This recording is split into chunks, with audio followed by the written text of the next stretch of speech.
Guys, I'm Chi. Hope you are doing well today. This is the very guy that by that 18 years old girl, very innocent, and they have been friends for whopping 3 years. In fact, family friends. The mother of this guy, who is 23 years old, this guy is 23 years old, his mother and the girl's mother, they are friends. Can you imagine? The girl trusted him, the same church. Damn, how could she ever think that this guy will be the one to take her life, like buy her? Damn. Well, I will play guys the video so that you hear the full story, the full gist for yourself. This is his own very confession. He confessed it. He owned it. But he was asking for second chance. Who will give him that second chance when the family of the girl, they are now crying? Crying. They've lost their daughter. They've lost her forever. Imagine he succeeded. He would have done more. More girls would have gone down into his own very shallow grave behind his house where he buries them. He will continuously bury them there. And who knows for how long he will do it. But thank God, he was stopped. He has been caught, still in the police custody, confessing. So let me play guys the video so that you hear one or two things for yourself. And girls, please learn.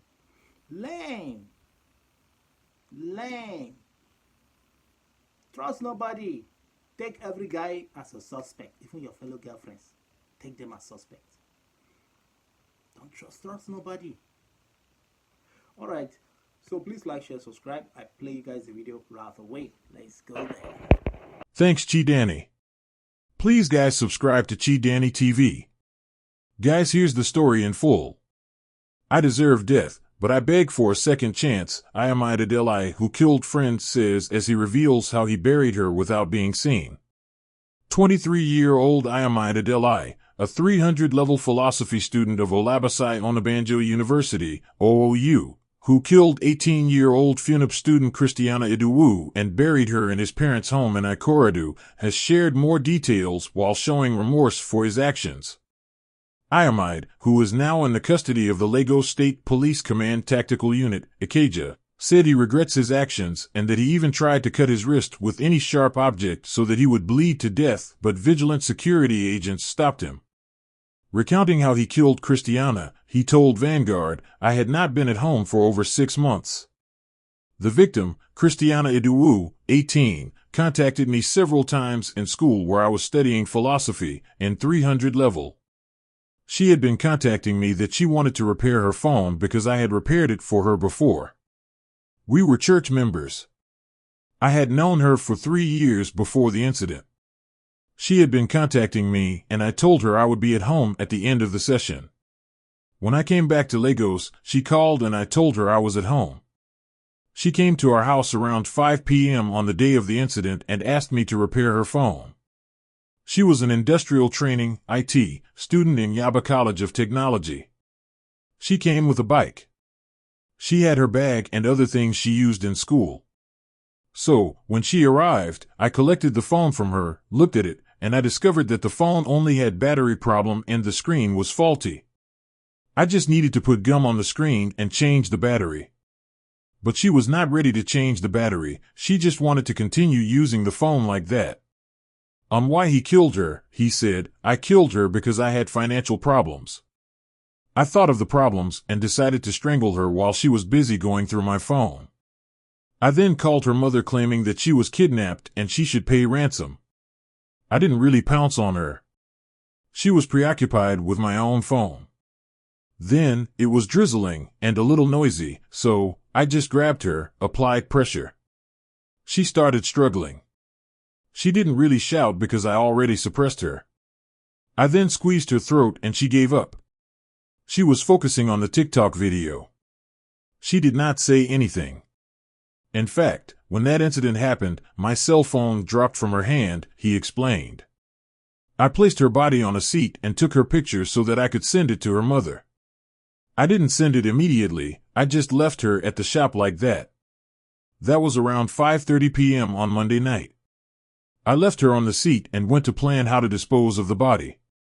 By 11 p.m. that same night, I started to dig her grave in a small farm behind our compound.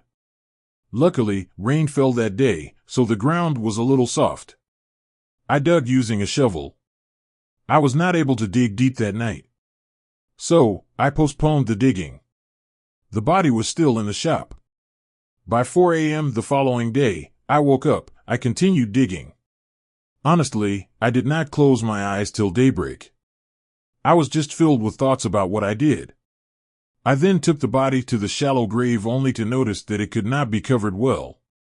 I thought of what to do because I was really tired of digging. I had blisters on my hand and the shovel I used had already broken. So, I thought of chopping off her head to make it easy to bury, but I did not have the courage to do that. I just had to continue digging even if the shovel broke. I continued to dig until the shallow grave could contain her. I then buried her and covered it with sand. Everything happened before 5 a.m.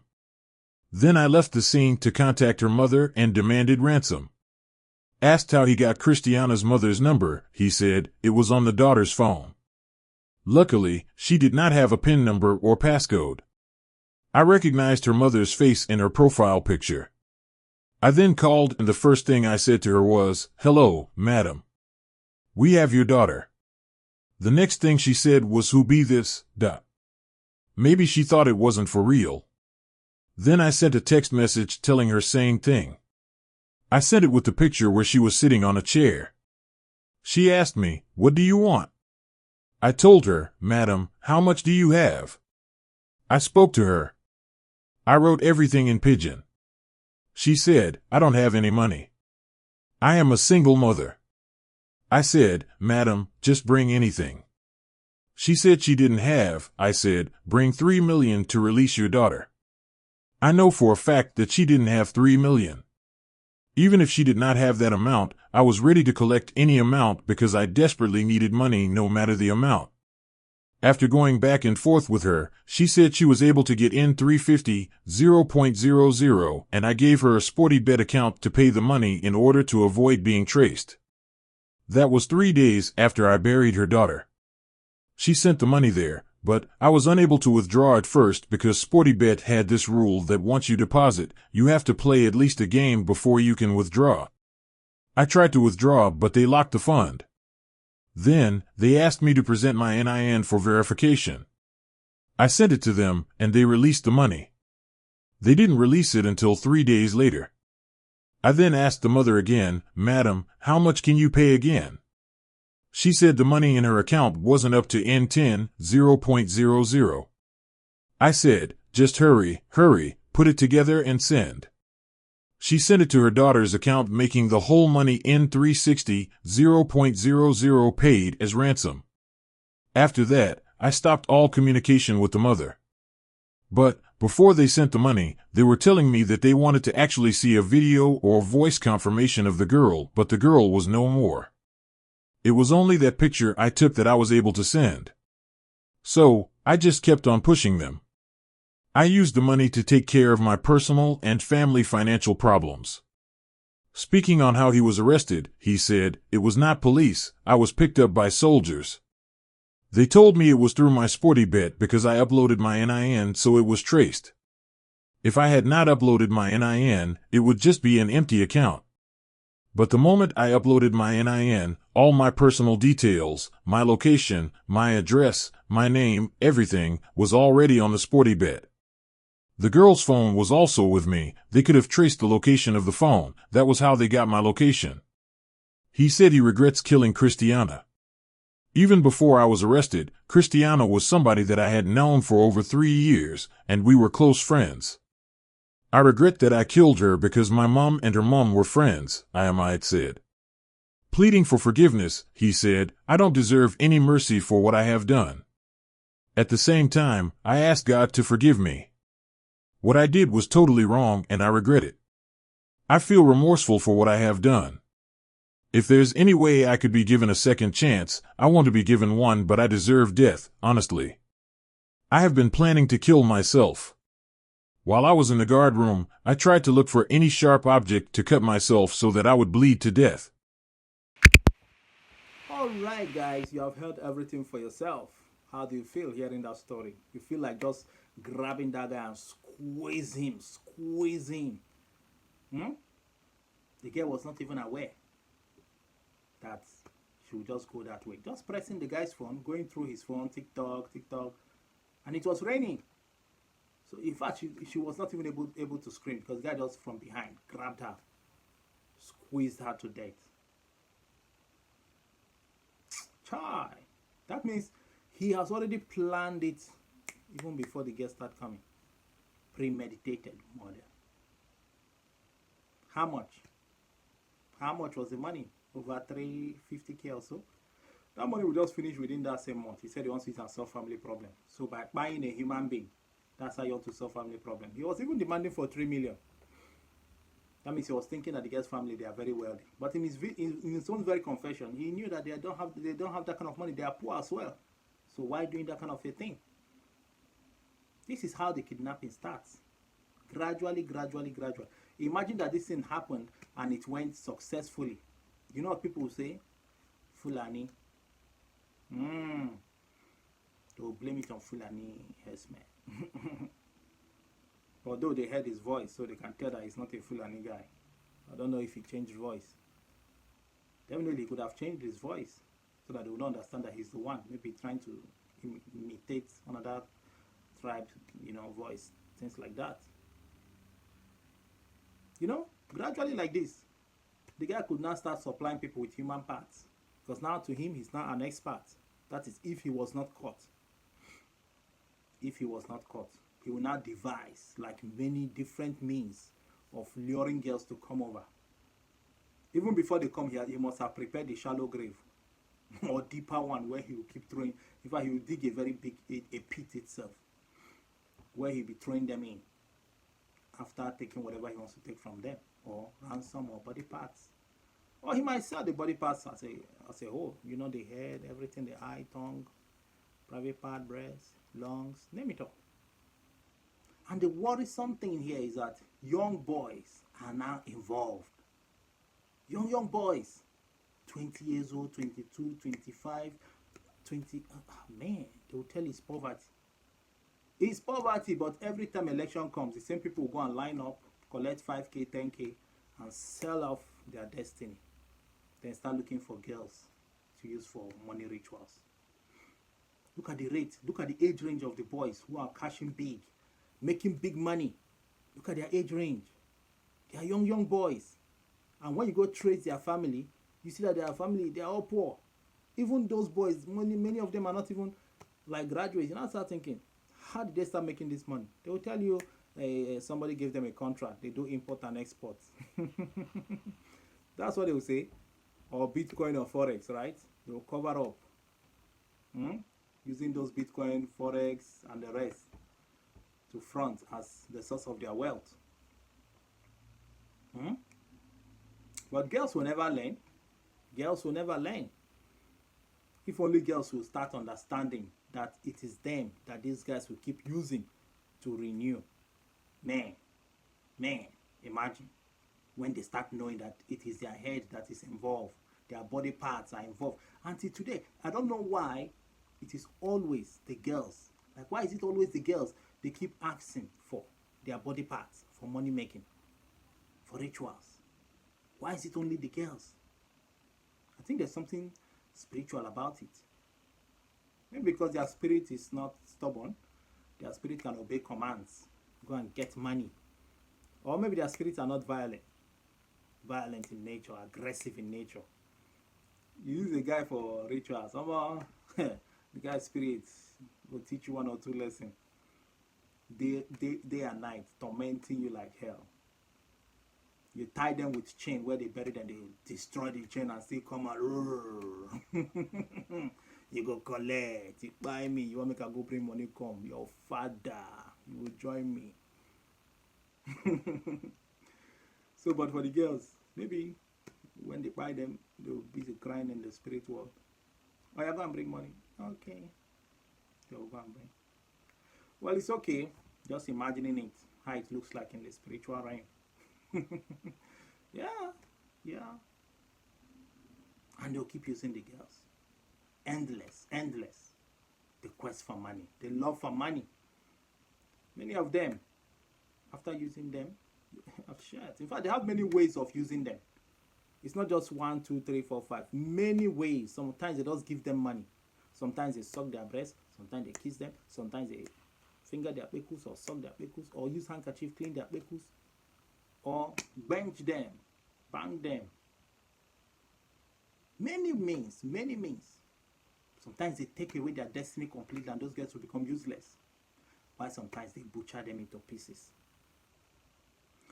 So why won't girls be afraid if they start having sense and start becoming scared of guys that have money? In fact, even the ones without money, they are still scared. Now, how will you even identify the real guy? Because this guy, they attend the same church. The same church. How will she ever think that this guy could do things like this? Family, friends. The same church. Girls, you don't see why it is dangerous?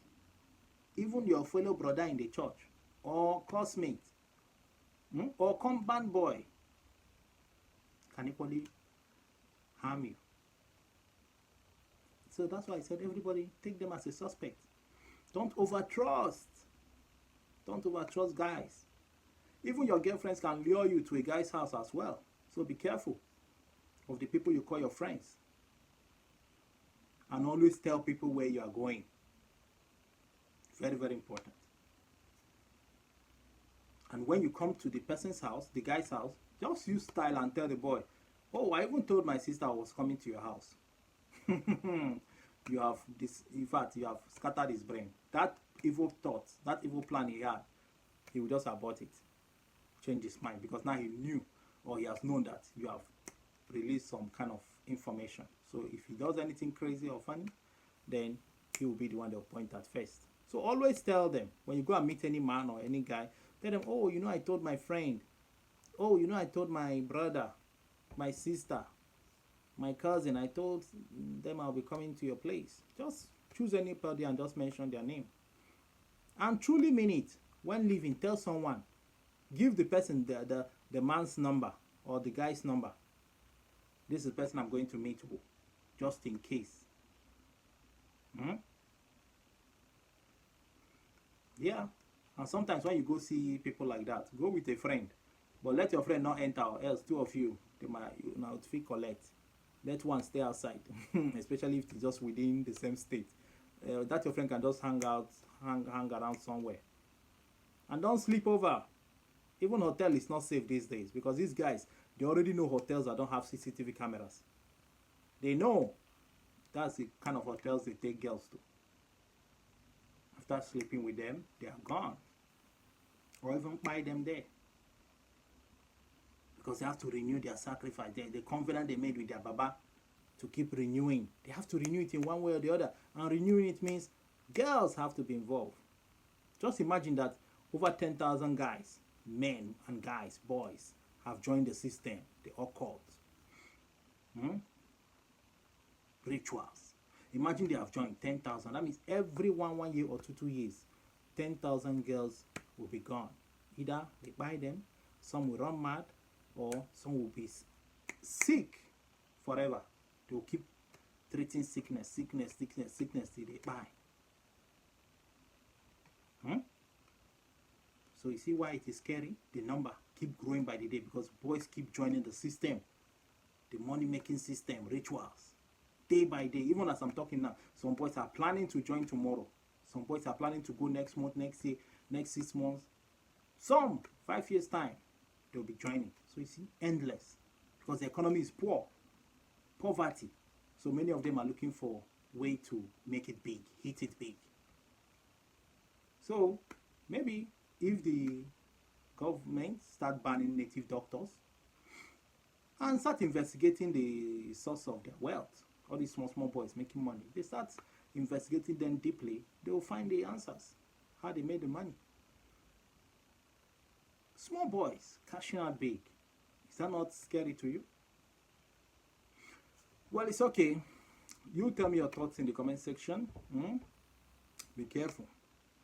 And I hope one day they will not change their mind and start thinking of using boys, men, guys, to use their body parts for money rituals. The day they will start, there will be a problem. Hey. But I was thinking, Maybe when girls too will join the system of the money rituals, I think when they join, I think their own baba will be telling them to sacrifice boys, to go and sleep with them. When you sleep with them, they will buy after 3 months or 6 months, and money will appear in your cupboard every 7 days. 200 million. Or they will make them run mad or waste their destiny forever. Shine with their stars. Or butcher them. And believe me, when girls join the system, when their number increased to like 20k girls have joined, oh boy, you know now, you see fine babe, park her executive luxurious car, say, hey guy, love you man, you look good, can we hang out tonight? Believe me, many guys will jump into that, they would grab that offer with full force. And as they are grabbing it, that is how they will be buying them. Girls will do it more better. Because guys, so long as she go give me money, she go open leg, make her enter pickles. Some will even lick. Press breast, suck breast, kiss everywhere kissable. Not only that they are kissing their last kiss of death. Or licking their last lick of death, you know. So we pray that girls will not join the system. I beg you, girls, they should not join the system of money making rituals. No, because it will be disaster. As boys, they collect girls. Girls, they collect guys. While are they? Who will be saved? Then when you say a rich girl, you'll be scared. You say a poor girl, you'll be scared because you don't know if the poor girl you are dating wants to use you and, make money. It's alright. I'm out of here, man. Please tell me your thoughts in the comment section. Always pray hard before going out. Anoint yourself. Because it's only God now that can protect us in that country. The system has failed. So we have to always hold God tight and close to us. And please, avoid the bad lifestyle. Because bad lifestyle can lead you to things like this. And don't love money too much. Don't love money too much. Okay, I'm out of here. Bye-bye. See you guys later.